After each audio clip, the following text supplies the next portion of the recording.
I'll start the same way I started when I was in the locker room. What can I say? Rob Higgins. Rob Higgins. That game was wild again in terms of us being able to close it out. Presby's a really good basketball team.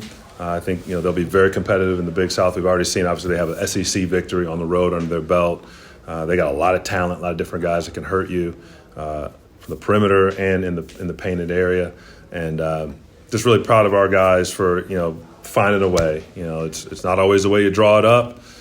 We have plenty of mistakes that we'll be able to talk about and review on film, but it's about who can make big plays at big time. And thankfully, we got a big enough lead thanks to Zach, the way he shot the ball, kind of his energy, his leadership, and then Rob being able to close it out for us.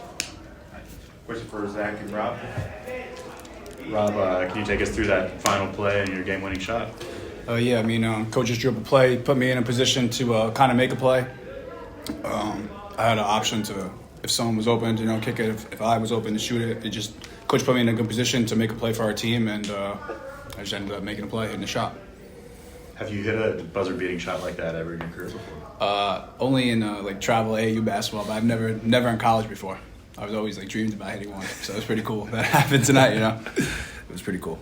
You were in a position to make a shot like that before and it didn't go in? Or? Yeah, two other times. I took, in my college career at St. Francis, 2 times I took a game-winning shot and I missed both. I was over 2. One of them went in and out. The other one was a brick. 1 for 1 at Elon. 1 for 1 at Elon. There you go.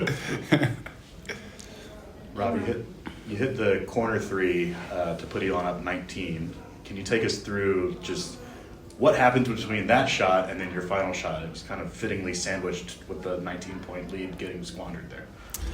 When we went up, it's Division I basketball, so when you go up 19 points, it's kind of almost harder to keep that lead because when you're playing against, they just start playing free. They start playing with there's nothing to lose. So it's very hard to stop a team when you have nothing to lose, and then a couple shots start going in. They get we can turn the ball over a couple times. They get a leak out bucket, it just gets them going. And they feed off energy, this team. Very physical team, plays very hard. You got to give credit to them by fighting back and, just keep coming. Then they made a big shot, and we made a big shot. But you got to give credit to the other team. They fought back into it. We got to clean up some things on our end, but we found a way to win. Go ahead. And Rob, just kind of comparing the first half to the second, you really just went off, really kind of exploded. What were kind of the adjustments you made to build that confidence to then later kind of be ready to make that shot? No really adjustments. I just let the game come to me. In the first half, I just try to get everybody else involved. Let my guys get going, try to run the team. And then if the game gets into a position where I gotta make a play or take over the game or make key buckets, I take those opportunities. So it's just not like me exploding in any way. Just letting the game come to me and trying to lead my team and so just like that. And when you have a lead that big and you kind of see it start to dwindle as both veteran leaders for you and Zach, how do you keep a young team just kind of mentally locked in as time's winding down? You stay in the ear, you pat them on the back, even if they're not doing something right, you tell them next play. You got to keep everyone together as one. You can't have people coming connected and stuff like that, even if stuff's not going right, you always got to stay together. Zach, you got anything else to add to that? No, yeah, definitely. And we do have a lot of young guys that haven't necessarily been in that situation. So we have to do a better job of doing what Rob just said to make sure that we don't keep squandering 15-point leads in the second half. These guys are young, but 2 games at home, they got 2 experienced games, being up like that and coming back. It's good to learn from a win, than to learn from a loss. Yeah. So. Rob, how much does it help you, having played a lot of college basketball games, to know that 3.7 seconds is an eternity, I guess, in a way? Yeah, you have to rush it. Before he broke the huddle, I think Coach said, you got 6 dribbles? Or said 4. Four dribbles. Four dribbles, yeah. We get down the floor in 4 seconds or less every day. So 3.6 it was kind of what we're used to, when we're practicing and just the pace that we play at. So that was kind of like a eternity for us, but long enough to get up any shot or any play we were really running because we were used to playing at that pace. Zach, I think you scored your first 11 points in 90 seconds tonight. What is it about your game that kind of allows you to be so spurty, I guess is the best word I can think of? Yeah, that's a good question.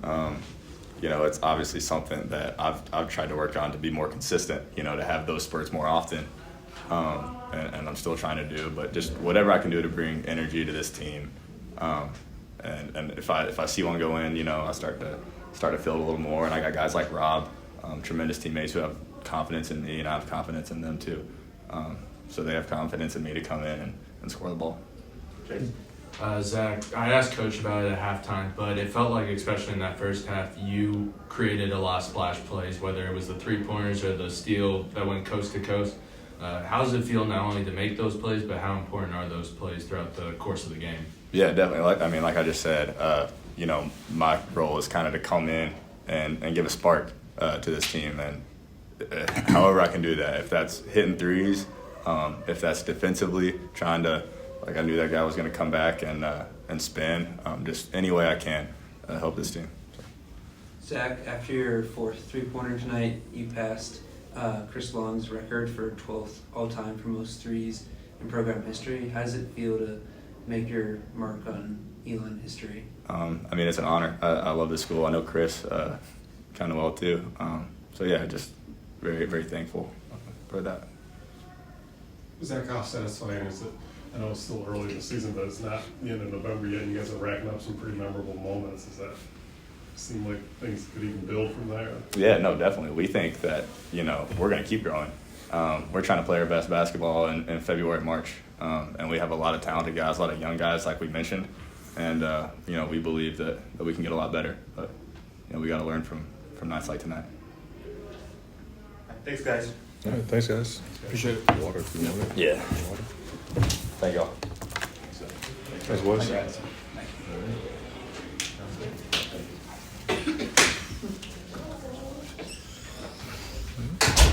Question for Coach Taylor. Well, we heard Rob walk us through the final play.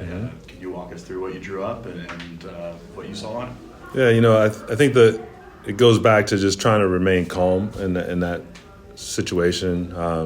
It's heartbreaking, right? You got an opportunity to close the game. We commit a foul, put them on the free throw line. We don't free throw rebound. Like, a lot of things go wrong there. And it's easy to kind of have a mentality like, oh, you know what, we're just playing for overtime. We have a lot of late game action. We haven't had opportunities to run all of it, and we got a lot of different people. So taking a timeout to kind of get us settled so we could kind of figure out what we were doing, get the right people in the right places, and getting Rob on a head of steam and just letting him make a decision. He's a point guard. We trust him, a veteran player, and we knew he would either throw it to an open teammate or take the shot, kind of whatever the situation called for. And thankfully, he stepped up and made a huge shot for us. You said earlier it's not how you draw it up. I assume you meant the last minute, not the last play. Right. You kind of did draw. That's one of the options you wanted to see, I guess. Yeah, no, the play was executed perfectly. Some of the other things prior to that were not. But again, we just got to keep learning. We got to keep watching the film, studying it. We had so many games in kind of a short time frame. With the tournament in Rock Hill, we haven't had quite as much film study as we'd like. But we just got to keep watching it, learning and understanding right plays, right timing, because we do have a lot of talent. I think everybody can see the talent. We had 5 guys in double figures today, 26 points from our bench. A lot of different guys helped us. Isaac Harrell's minutes were huge starting the second half. So, we played a lot of guys. A lot of guys can help us. And, we just got to continue to learn and grow as a basketball team. And it's good to grow from some wins, which last year was tough. We lost some tough ones. This year we're getting some wins. We're finding a way to pull it out. Speaking of the success this year, you're now 4-3, and it's the best start for Elon's basketball since 2017. What do you think you guys are doing to reach that level of success? Yeah, I think it's just, we try to be consistent in terms of talking about our values. We talk about that every single day. We did it year one, even when we weren't having success on the court. So there's really no change in program for our guys. It's just a result of trying to be consistent for me as a head coach and our coaching staff, and our players know that they can count on that consistency. Whether we're up 19 or it's the last second shot, we're going to try to be consistent, talking about the same values in terms of sharing the basketball, playing unselfish, playing with toughness, and really loving each other. And again, we saw a lot of those in action today. Coach, we talked a lot about the shots from beyond the arc. Mhm. But I know in the past you've talked about wanting to have a balanced attack in the paint. How do you see your team growing in that area, not only tonight, but in the next couple games? Yeah, it was, when you look at the stats, it's very lopsided in terms of, production. They had 56 points in the paint to our 24, even though we had a lot of free throws. So a lot of our points, they didn't obviously shoot as many free throws as we did. They ended up, 6 for 18. But still, our points came from the free throw line that instead of in the paint. But, making 12 threes, it was huge for us. And obviously it's a big part of our game. Having guys like Zach that can make shots for us and bring us that energy off the bench. TK, Robbie, LA, we got a lot of guys that can knock down jump shots. So really opening the floor up, and we got to continue to find a way to get that balance. We're still not there yet. Sam gave us a bucket in the paint, but we certainly need his production in the paint. Dre's been successful for us in the paint, so Kendall Campbell can make something happen. So we got to get some more interior production as well. Elon turned it over 13 times in the second half. Was there something about what Presbyterian was showing you defensively, or were they more so errors that were on Elon? Yeah, I give credit. They played really hard. They got up. They were physical. They bumped us off some of our cuts. And again, when you get a lead by 19, and then all of a sudden, you kind of relax a little bit, and they turned up their defensive pressure, and some of our execution wasn't at the level that it needed to be, whether it was working to get open or coming to meet passes. We were just a bit sloppy with the basketball in some situations where I thought, again, we hurt ourselves. So we need to be better. 20 turnovers is not the way we want to play. We just had a lot of crazy turnovers that we have to fix. Only 15 assists, and again, they're a team that they really make you work to get your assists. They kind of stay home on a lot of shooters, even though we did get off 27 threes. But we've got to do a better job of taking care of the basketball. We cannot turn the ball over 20 times and expect to be successful long term. Any other questions for Coach? You mentioned Isaac Harrell's name earlier. Yeah. It seemed like he was able to get the bulk of the kind of backup big guy minutes tonight. Mm-hmm. What did you see from him, and what gave him that opportunity over some of the other guys who normally are? Yeah, what I love about this team, and I said it in the locker room, we got so many different guys, and on any given night, somebody can step up and help us win a game. And I thought Isaac's minutes were really pivotal for us because it helps us get out to that 19-point lead. His minutes at the start of the second half, whether it was contesting in the rim, getting an offensive rebound, which led to a three-point shot, rebounds, tough defensive rebounds, position defense. I thought he was really, really good. And, he's a bright young man. He's a hard worker. He's never down in terms of, okay, hey, I'm not getting a lot of minutes. He was ready when his name was called. And, I love to see him do that as a freshman, as a young player, because it sends a great message to everybody on our team that you just don't know when it's going to be your night. And just all you can do is have that positive attitude, be unselfish, and your name's called, go out there and perform at a high level. Did he do something late in the first half that kind of got your attention? Because he wasn't out there all that much in the first half. Yeah. No, I thought he gave us a couple good minutes in the first half, and as a coaching staff, we were trying to find a little bit of a spark, even though we had a lead at halftime. We felt like they just were really attacking us in the paint, and we weren't getting a lot of resistance. So we know Isaac's a position defender. He's really smart, and we just felt like he could help us kind of get off to a good start, and he did. Thanks, guys. All right, thank you, guys. Thank you.